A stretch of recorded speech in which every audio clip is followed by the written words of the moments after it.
চাঁপাইনবাবগঞ্জের ঐতিহ্যবাহী কানসাট আমবাজারে চলছে জমজমাট বেচাকেনা। নানা জাতের আমে ভরপুর প্রতিটি আড়ত, সরবরাহ প্রচুর। তবুও ঈদুল আজহার ছুটি, অতিবৃষ্টি ও প্রচণ্ড খরার ধাক্কা সামলে উঠতে পারছেন আম ব্যবসায়ীরা। চাঁপাইনবাবগঞ্জ প্রতিনিধি আমিনুল ইসলাম তন্ময়ের তথ্য ভিডিওতে দেখুন ডেস্ক রিপোর্ট। সিল্কোর সিল্ক অ্যান্ড শাইন, যাতে আছে আর্গান অয়েল ও ওট প্রোটিনের গুডনেস, যা আপনার চুলকে রাখে হেলদি অ্যান্ড শাইনিং। বাজার জুড়ে হাঁকডাকে মুখর চারপাশ।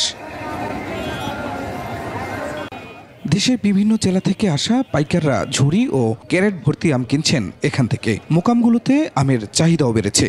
এখন আম কিনতে আসছি, ল্যাংরা আম কিনছি অবশ্য, এবং রূপালি আম কেনার জন্য ঘুরতেছি। এখন আজকে মালের রেট একটু বেশি। তবে প্রচন্ড গরমের কারণে ক্রেতা কম। ঈদের ছুটির পর পাইকারের সংখ্যা কিছুটা বাড়লেও দাম পাচ্ছেন না বিক্রেতারা। এই যে ল্যাংরা কিনা পড়েছে 1500, দাম করেছে 1100। রূপালিরও বাজার খারাপ, প্রতিটা আমের বাজার খারাপ।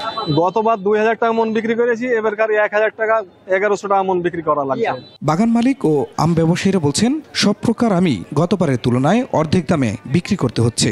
আমি এখান থেকে আমের ব্যবসা করি, কিনে বেড়া পাবনা পাঠাই। এবছরে ব্যবসা ভালো না।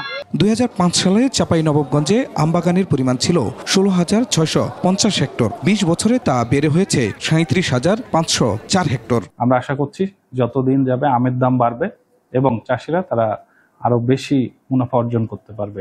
পুরো জেলায় প্রতিদিন গড়ে 25 থেকে 30 কোটি টাকার আম বেচাকেনা হচ্ছে। Khurshid Alam, desk report, 21 television.